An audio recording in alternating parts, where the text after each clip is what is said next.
I'm Jana with Purl Together, and in this week's technique video, we're going to continue with the Radvent throw by Ambah O'Brien, and I want to show you how to join together your squares. So each square is going to be joined together using a single crochet method, and it's really pretty simple, and once you get in the groove, it goes pretty fast. So Ambah has also a photo tutorial if you'd like to see still photographs, and I'll link to her website where that can be found down below in the video description.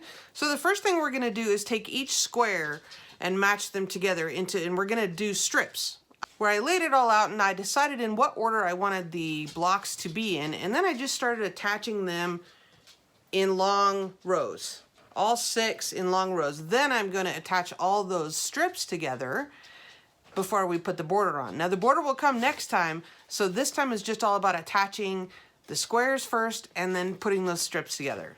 Okay, let's get started. I'm joining all my squares together, and I've chosen this darker sort of neutral color to do them all. And you can see I've been real careful to maintain the continuity of this geometry. So I'm just doing strips, vertical strips first, joining 6 of my squares together at once. And I'll show you how I'm going about doing that carefully. So what you want to do is take the right side and have those be outside. So you want to put the wrong sides together. This is how I'm doing it. Put the wrong sides of your squares together, and you notice how you have all these eyelets or the yarn overs. Now I try to match those up such that you can actually see daylight through them. And I know that they are exactly matched up, and that's how I'm maintaining, see? That's how I'm maintaining the integrity of those diamond shaped. So even if they're slightly blocked a little bit differently, this is where you're going to pin your squares together and kind of ease them together. So I start on this one corner, and I have this single stitch column here with a yarn over on either side. So I want to match that exactly with that same single stitch column on the other square, and I'm lining up my yarn overs as well. You can see that. And then I'm choosing to put a pin diagonally right down that center single knit stitch column. Okay, so there's my corner. And then I'm also going to go all the way down here and match these up exactly with the yarn overs. You can see straight through there, so you know I've got it matched up right. And I'm going to pin the whole thing along that edge. I probably use more pins than I need to, but that's okay. So again, I'm looking for that V shape that matches with this V on the right sides. So you can see I'm matching that up there and pinning those together all the way down that edge. So what I'm going to do is make sure that I've got the stitch on the very, very corner here. And the first thing I'm going to do is take my crochet hook, which I'm choosing to use a size F.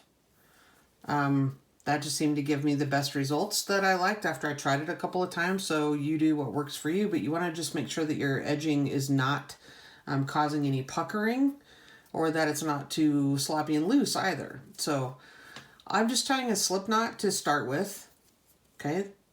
And then I'm going to go into the front leg of the first stitch on the very, very corner. So I'm going to follow up with my crochet hook. I'm just going to follow this column straight up until I find the front leg of the stitch on the very corner above where that knit stitch ends. And I'm going to do the same thing where I can find the, if we turn this over and we look at the column of single knit stitches all the way up, and I'm going to find the leg that corresponds to the top of that, or as close as possible. So then I'm going to go into the front leg of this side and the outermost leg of the back side. Okay, so there I have those two. And there's my slip knot, which I'm going to bring right up. Now you can do this like you're knitting. If you want to tension your yarn in your right hand and just wrap it around like it's a knit, that's fine. Or you can do it like you're crocheting and hold it in tension the yarn in your left hand. So I just brought that first loop through, and now I have the slip knot and that first loop on my crochet hook, and I'm going to go around and crochet through both of those and hold that there. And now I'm going to do the same thing Let me move the head of that pin there. I'm going to do the same thing again, hopefully you can see, and I'm going to go to the next edge stitch and pick up that front leg of that one. And then I want the back leg, or the outermost leg of the next stitch in the back, which is there. And then I'm going to go around with my crochet hook, pull that through. Now I have 2 loops on the needle. I'm going to go around again and make another loop through them both. Just making sure that you have fairly loose tension because you don't want anything to be puckered. I'm going to go ahead and take out that next pin and just kind of hold everything together. Again, I'm going to pick up that first leg of the stitch closest, the leg that's closest to me, or on the outermost edge. Going into the back, I'm going to get that green one and get a hold of that one, the outermost leg. Catch a loop, pull them through. Catch another loop and pull it through both of those. All right, I'm going to continue all the way down, just making sure that I'm easing my work together and everything's matching up properly, and I'm maintaining the, again, you want to maintain the integrity of those diamonds so everything looks nice.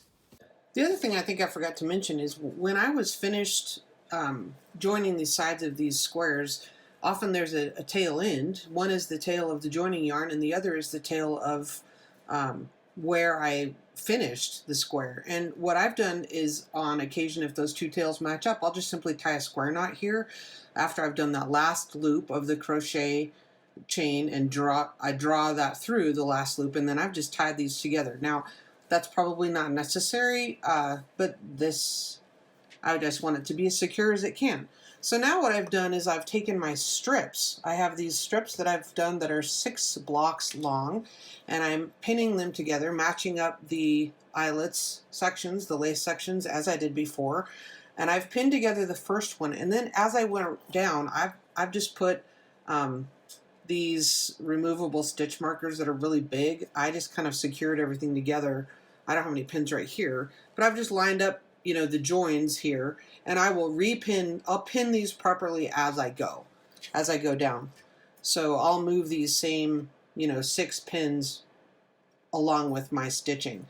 So I'm just going to go ahead and carry on sewing these together until I have the whole thing joined. Okay, so that's really all there is to it. You're just going to want to carry on single crocheting your strips together all the way down. And next video, we'll show you how to do the border. It's looking good. I hope you found that video helpful. If so, consider subscribing, hit the thumbs up button, hit the bell notification so you'll be alerted whenever I upload a new video. I'd love to see the photos of your Advent throw and all your projects, actually. Go join the Ravelry group, post photos in the Facebook group, tag me on Instagram. If you're interested in supporting the channel, head over to patreon.com/Purl Together for information on how you can become a Purl Together patron and the benefits that I'm offering for a small monthly pledge. Thanks for watching.